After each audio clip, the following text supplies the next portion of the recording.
Happy Pi Day, everyone. Today is March 14. So, why is March 14 Pi Day? So, that's 314. Pi is 3.14. Actually, it's not just 3.14. There is atong calculator that would give pi would be, pi is just 3.141519654. At least to the nine decimal places. So, let's just take 3.14, no, approximately. So, pi is approximately 3.14. If we convert that one to date, that would be March 14. So, pero nakabutang diri all the values of pi. The title of this is all the values of pi. Ngano kaha? Isn't that pi is 3.14? Yes. Is pi equals to 4? Yes. Oh, nganong pi is equal to 4? How about is pi equals 2? Yes. Pi is also equal to 2.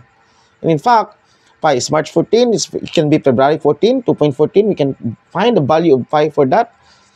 Pi is less than 3. Pi can be 1.43. That's actually, yeah.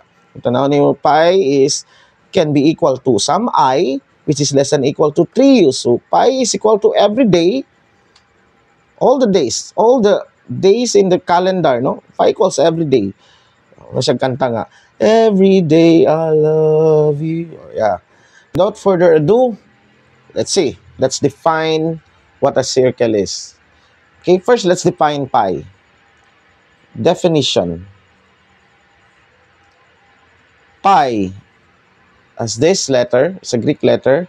This is defined as the circumference of a circle divided by the d. And let's call this the diameter of the circle. Okay? Circumference and diameter. So this is circumference over diameter.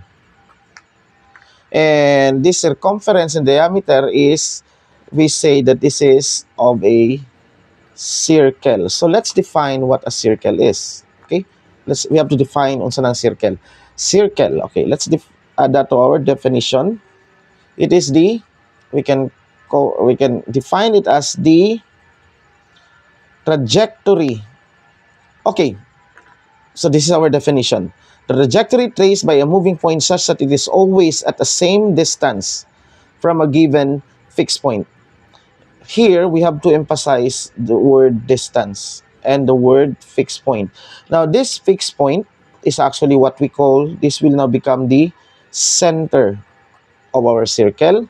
And the distance from a given fixed point, this distance will actually be our, we call this is our radius.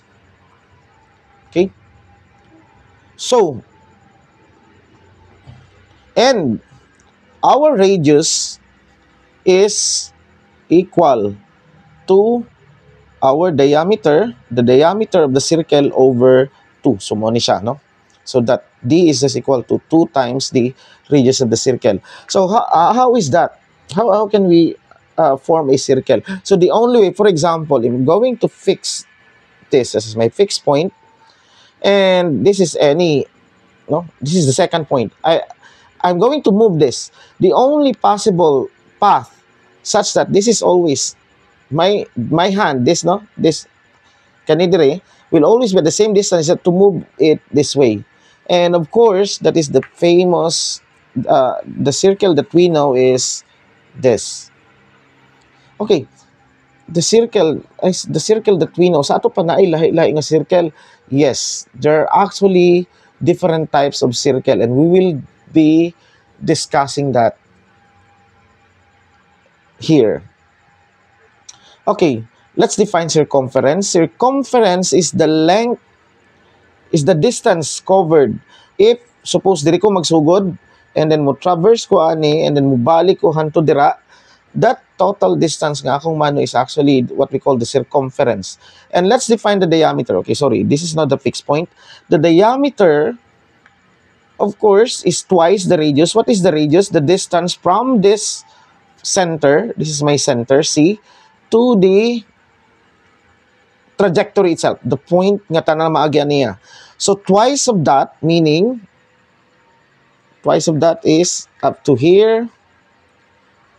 The length of this one, no, is what we call the diameter.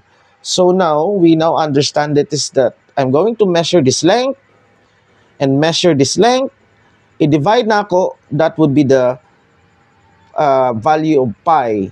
Now, if you're going to set this as equal to 1, the radius, so the diameter is 2, if I'm going to measure this, my circumference will be around 3.14 units, whatever is the unit of that.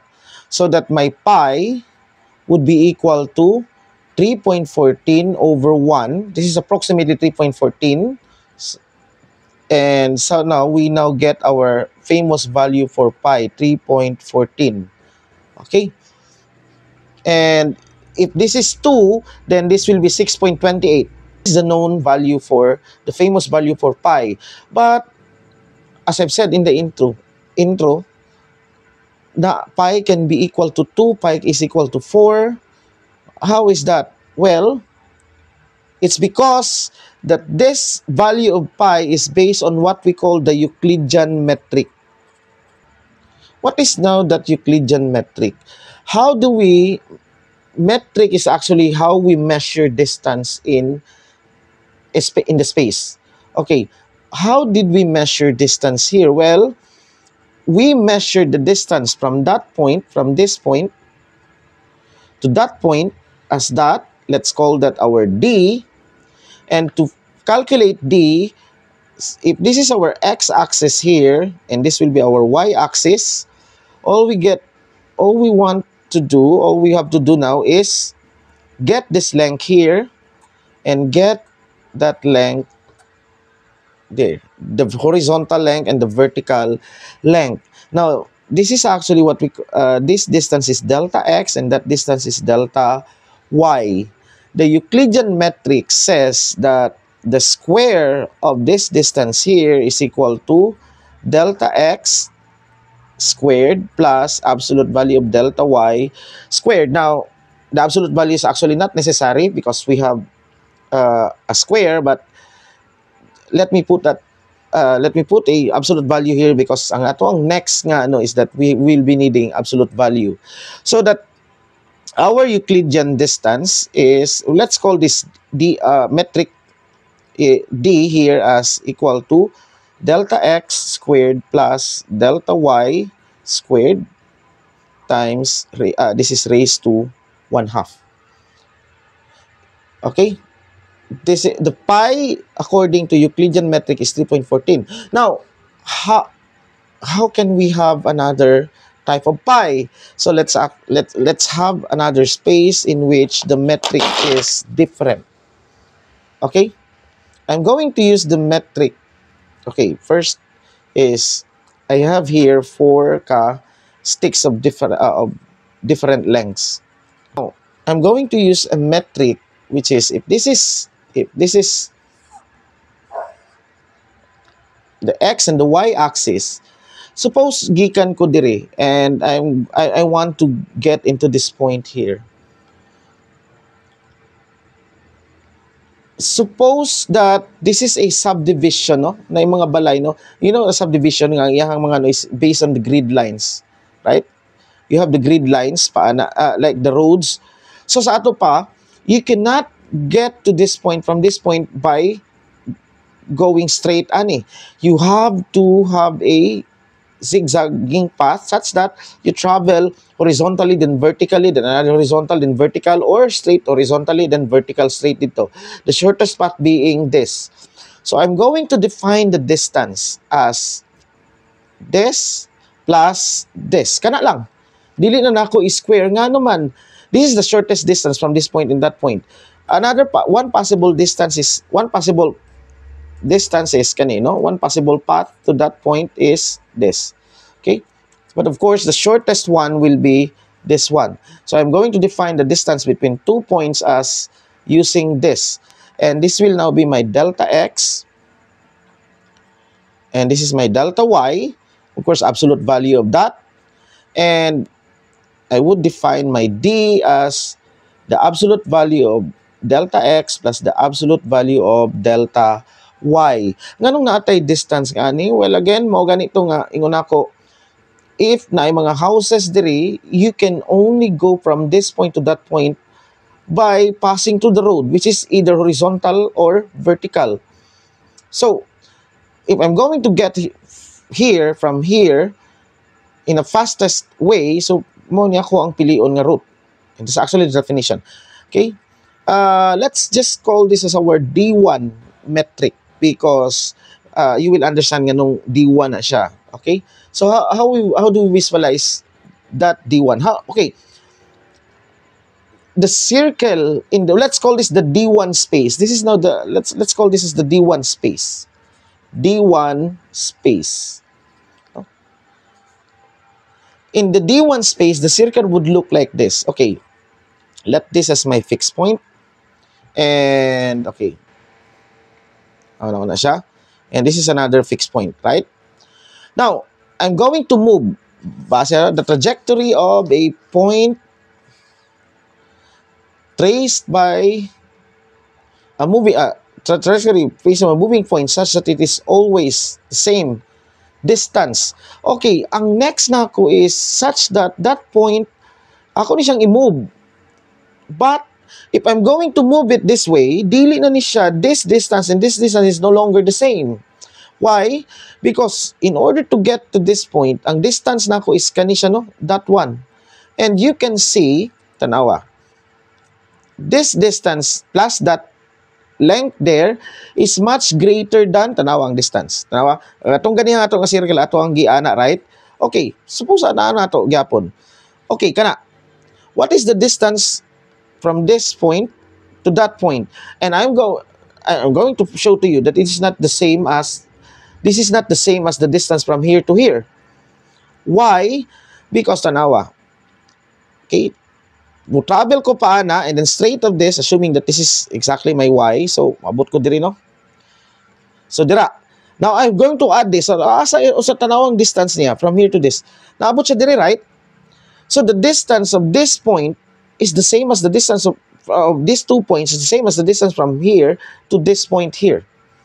So how do I find the next point? Well, I can sample one point. How about this is the same length? Ako na siyang i-cut somewhere.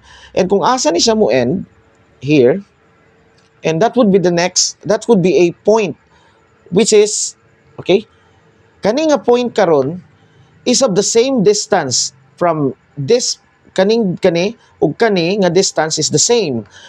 And as you can see, it's no longer tanawa, lahi na siya kay katong tanawa mo kung ganong the same distance siya. Mingo, no, dili na siya pareho kay tanawa, and then tanawa na siya, clearly mas smaller. No, actually, why is it the same distance kaning duha dire kaysa dire? Because in order for me to, I will walk the same amount. Okay, paana. And actually, kung naa ako'y duha ka tao, no, magsabay sila og dagan, such as the same speed, no, they will arrive at these two sa ilang respective destination at exactly the same time. Okay, provided the same ang ilang speed. Okay, so this is the next point. How about the next point? Well, pwede ni siya, no? I can actually arrive at the next point. Kanina po, this is the same distance kani. Akong gikat somewhere there, and ako ni siyang straight lang ana, no? Sa kaniyang x-axis. And this will now be my next point. Okay? That one. And maybe the fourth point is kani, akong straight. And this is the fourth one. And in fact, kani siya would form, and this whole thing here would form a, it looks a diamond. This is actually a circle, but this is not a circle in Euclidean space. This is a circle in what we call D1 space nga atong gi-define such that we define the distance as this. This is a circle there, no? So if this is a circle, mingon gapon mo, doesn't look like a circle. Well, that is a circle because every point ani, no, like for example kanino, what is the distance from this point to that point? Well, it's just this plus that, And you're going to see that that is just the same as, okay, or kaning point, no? Tanawa. Okay, yeah, that one. So, that's a circle. Let's calculate now the circumference. Okay, now what is the distance from this point to that point? Yeah, circumference, kanima no, sugod ta dire, balik ta dira. So, what is the distance? This circumference now, okay? This distance from this point to that point is just, unsaon ako na siya? Well, again, asa na tong stick, okay? So, here, wait. Okay. Have to go dire, and then straight. So, clearly, this distance, if this is 1, let's just call that 1. So, pila ni siya? Sa ato pa, this distance here will be equal to 2 units. So, sa ato pa, the whole circumference of the circle, that circle there is 8.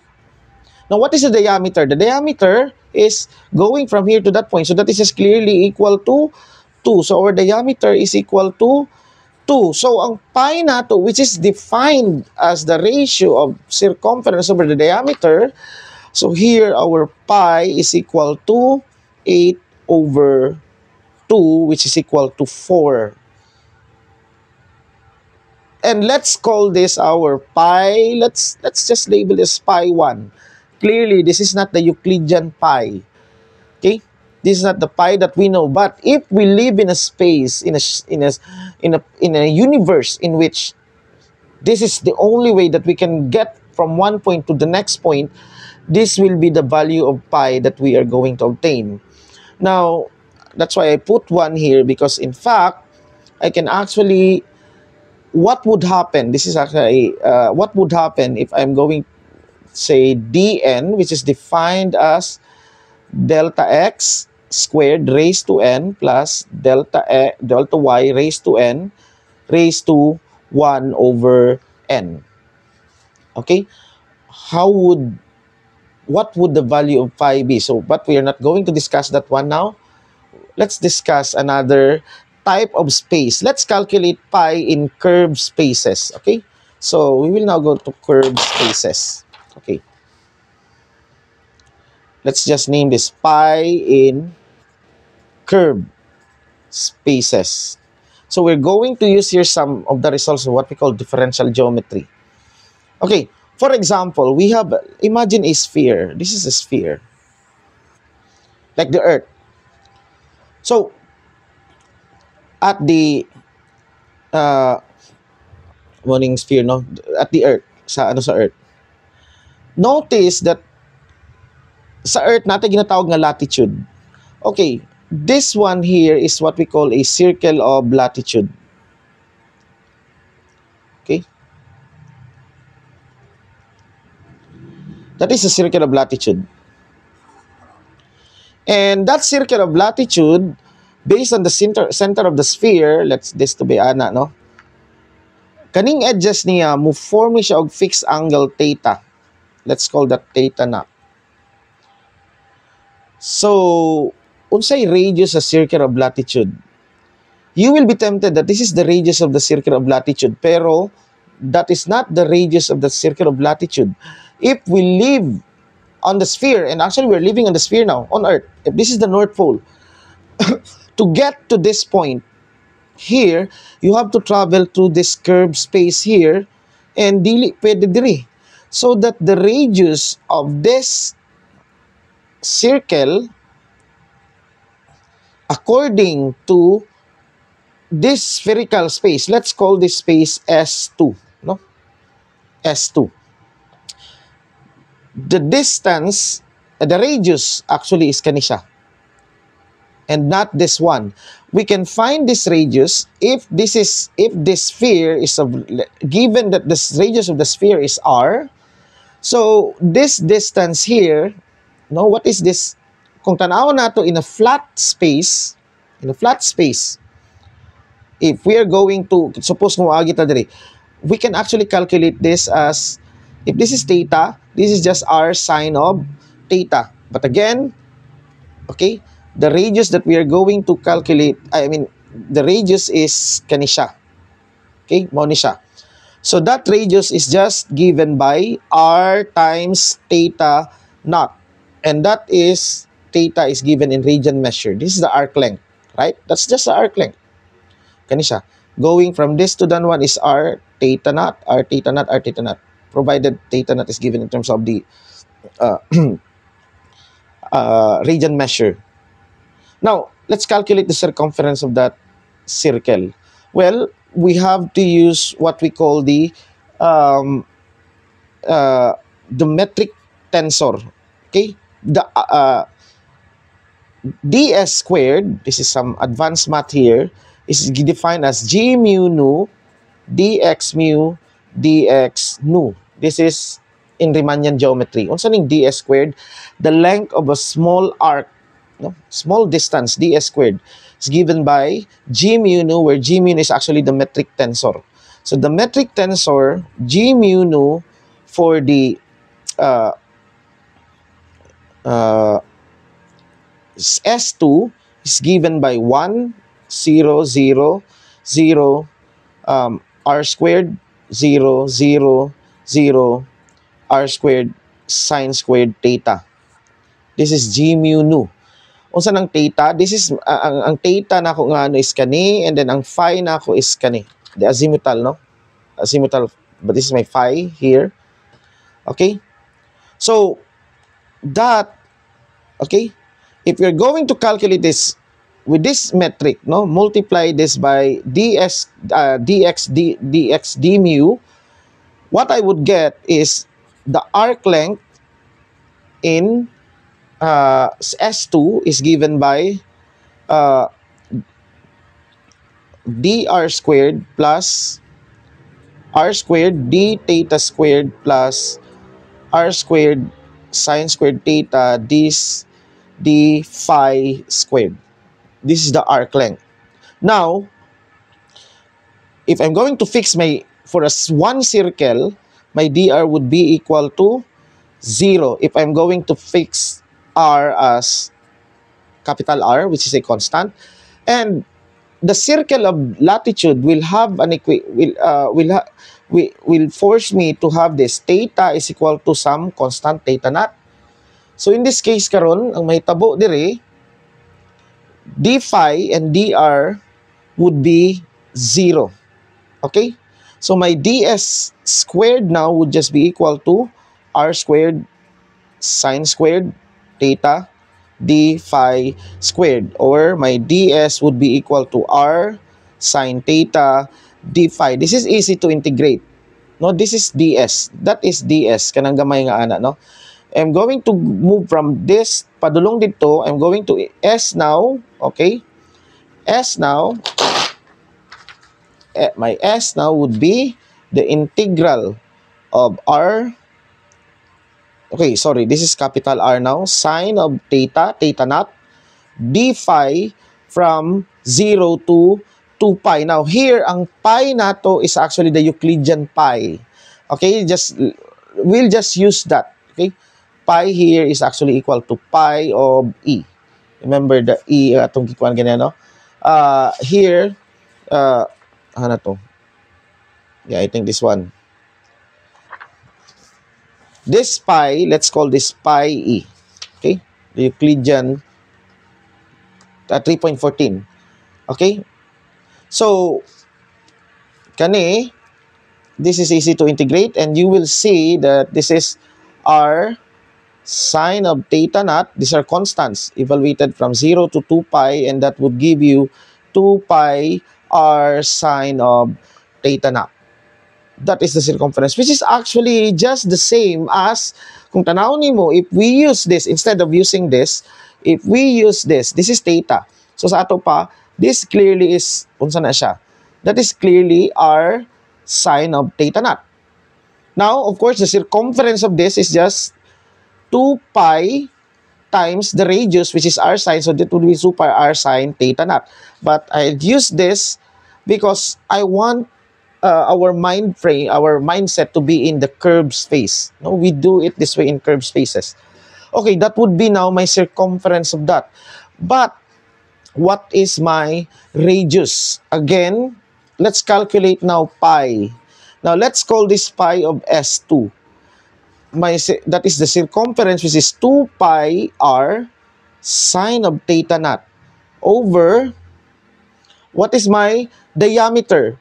Akong diameter is, what is the radius again? R theta naught. So, my diameter is 2 times r theta naught. And as you can see, this is pi e here. By the way, this is already pi e.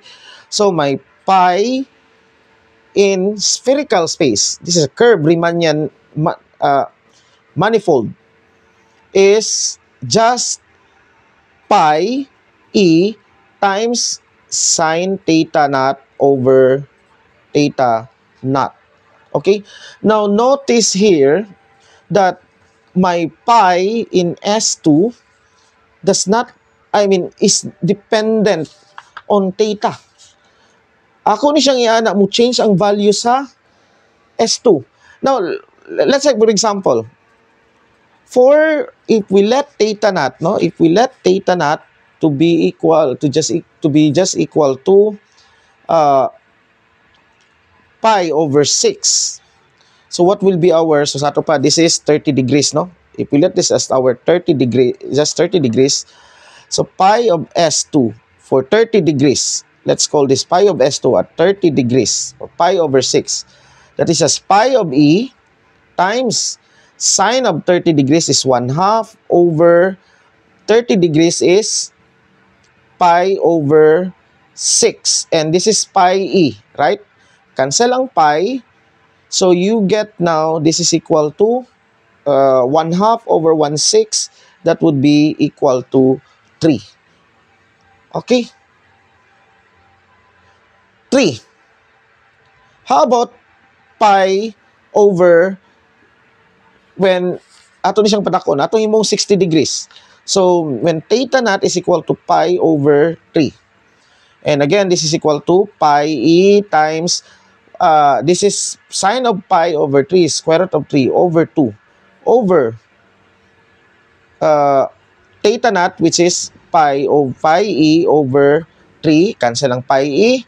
And what we have here is, so by the way, this is pi over 3. Okay, na lipat ko. So this is 3, square root of 3 over 2. And that would give you 2.59. 2.59 or 2.6. No? Around 2.60. So this is pi at kani. Now, let's calculate the radius, the value of pi for this, meaning that is when theta naught equals pi over 2, and this is actually equal to, again, pi e, this is 1/2, sine of pi over 3 is 1/2, and this is equal to pi e over 2, and, okay, what do we have here? Okay, sorry, this is 1, okay, sine of pi over 2 is 1. So, cancel. And this is equal to 2. What happens? Okay. Pi S2 equals pi E equals times sine of theta naught over theta naught. Now, here, let's take some limit. The limit of sine of theta naught over theta naught as theta naught approaches 0. Ibig sabihin, sige, nabuhat na to. We are actually approaching to that, up to the center dito, no? Kani siya dito. So, pag gina-approach nato na siya, unsay mahitabo karon. Here, actually, this is, we can see that as theta naught approaches 0, meaning it becomes very small. Approach 0, becomes very small. This is actually the same as sine of theta is approximately equal to theta naught. So, sa ato pa, the limit of sine of theta naught over theta naught as theta naught approaches 0 is just equal to 1. Notice that as theta naught becomes small, gamay kayo, no? Padulong ka diri, no? Our pi pi S2 also approaches pi E. And why is that? This is actually a very good result. Ngano na siya? Because as we approach dire, our space become more Euclidean, meaning it becomes more flat and Euclidean. Not all flat space are Euclidean. Katong ganiha D1 is a flat space but non-Euclidean. But then actually, when we define this is actually we use the Euclidean metric, because the definition of a manifold is that anything that would such that for small spaces, gagmay nga mga ano no, it would look like a Euclidean flat space, just like this one here. So pag gamay na kayo ang pi, as you can see, we have a Euclidean flat space here. Now to begin with, the manifold, what is that manifold? This is actually a term in what we call differential geometry, no? Differential geometry. Or you have either differential geometry or differential topology. No, pareho ni sila. Although naala sila yung mga lain-lain nga focus, but they're actually dealing with the same objects.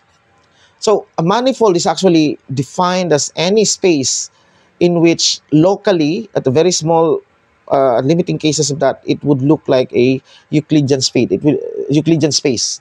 So to begin with,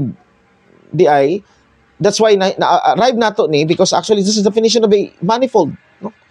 As theta not becomes 0, no, mo approach sa dito sa atong circle nga magkagamay-gamay. And in fact, just like on Earth, if you measure sa kaning diri no, sa gagmay lang ano, you will be using the Euclidean metric, Euclidean pi. So that's it.